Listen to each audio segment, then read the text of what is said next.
La semaine dernière, on a aussi reçu un nouveau module à bord de la station spatiale. Il a remplacé un ancien module russe qui est là depuis 20 ans. Il s'appelle MLM. On a eu quelques aventures à la suite de ce docking, parce que malheureusement, quand on l'a intégré au système de la station, il s'est cru en plein vol, donc il a commencé à établir son orientation personnelle. Le seul souci, c'est qu'il a entraîné la station avec lui. Alors on a rapidement corrigé la situation. Je vais vous faire visiter ce module. On va vers l'arrière de la station, côté russe. Allons-y.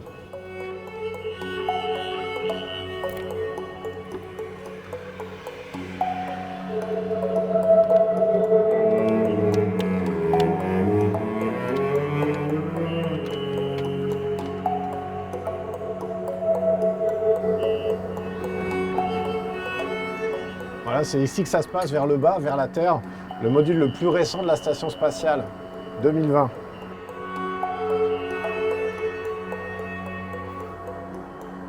On voit ici le sas qu'on a ouvert. Alors à l'ouverture du sas, quand on a un module qui vient de l'espace, ça sent toujours un peu le chaud, un peu le brûlé, un peu, moi je trouve, la crème solaire. C'est vraiment le cycle thermique, l'exposition à la chaleur du soleil qui fait cette odeur un peu spéciale et qu'on a retrouvée encore une fois.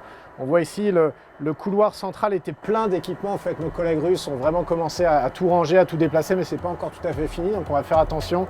On va descendre vers le bas de ce module. Ici sur la droite, on a des toilettes, nouvelles toilettes à bord de la station spatiale.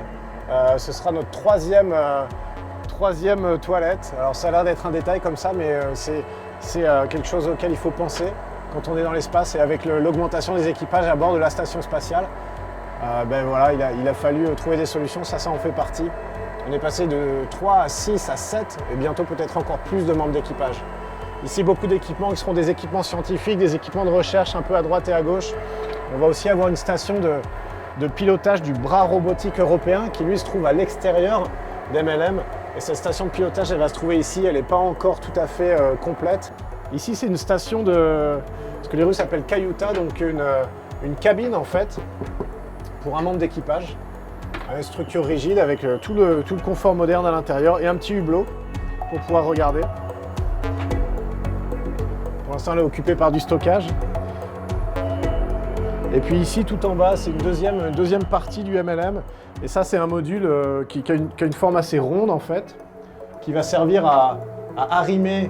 On voit d'ailleurs que ça résonne un petit peu, le son change, qui va servir à arrimer d'autres modules. Et on a une nouvelle fenêtre qui, pour l'instant, est fermée, mais qui peut s'ouvrir, vous voyez, un peu comme un objectif d'appareil photo, qui est assez vaste en fait, assez grande et qui regarde un petit peu à 45 degrés vers la Terre, donc ce sera vraiment un super endroit pour observer la Terre. Voilà, pour la première fois en exclusivité, la visite du module MLM. Merci de l'avoir suivi.